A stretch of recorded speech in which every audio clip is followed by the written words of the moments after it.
Hello friends, नए नज़रिया के 8वें अध्याय में आप सभी का स्वागत है। आज जो पहली किताब है उसका नाम है आपका बंटी, जिसे मेरी फेवरेट राइटर मनु भंडारी ने लिखा है। ये कहानी है एक बच्चे की जो अपने मम्मी पापा के बीच के रिश्तों में पिस के रह जाता है। जैसा कि हम जानते हैं कि समाज में अगर सबसे ज़्यादा शोषित कोई वर्ग है तो वो बच्चा है, उसके बाद महिला है।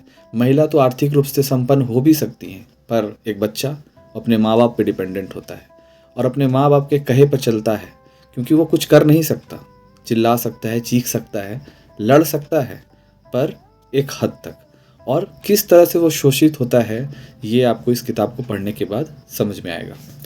दूसरी किताब है मैं मृत्यु सिखाता हूँ, जिसे ओशो ने लिखा है। इनके प्रवचनों का ये संकलन है जिसमें इन्होंने बताया है कि मृत्यु है क्या। जो हम डरते रहते हैं जीवन भर कि हम एक दिन मर जाएंगे, एक दिन मर जाएंगे, एक दिन हम सब कुछ खत्म हो जाएगा। ओशो का कहना है कि मृत्यु देखा किसने है? देखा तो जीवन है आपने। तो जीवन पर हमें ध्यान ज़्यादा केंद्रित होना चाहिए, ना कि इस चीज़ पर ध्यान ज़्यादा देने की ज़रूरत है कि मृत्यु क्या, मृत्यु के बाद क्या।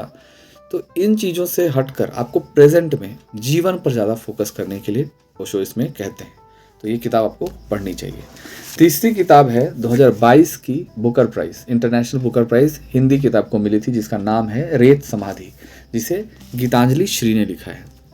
ये कहानी है एक महिला की जो 80 साल की वृद्ध महिला है और अचानक वो जीवन का नया पड़ाव शुरू करना चाहती है। जैसा भारतीय समाज में आप देखते हैं कि एक तो औरतों को लेकर ऐसे ही समाज बहुत संकीर्ण भावना सोच रखता है।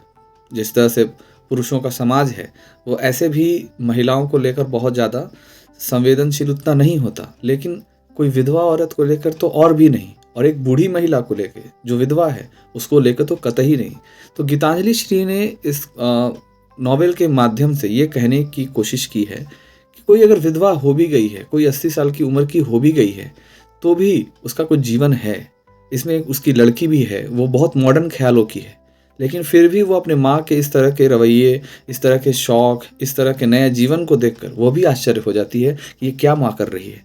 तो हम कितना मॉडर्न हैं और कितना मॉडर्न हमें होने की ज़रूरत है और कितना लिबरल होने की ज़रूरत है, ये आपको गीतांजलि श्री के रेत समाधि पढ़ने से पता चलेगी। और आपको ये अध्याय, जो तीनों बुकों का जो अध्याय है, आपको अगर जानना है तो आपको 22, 23 और 24 अध्याय का समरी देखना चाहिए। ठीक, तो आज के लिए इतना ही। धन्यवाद।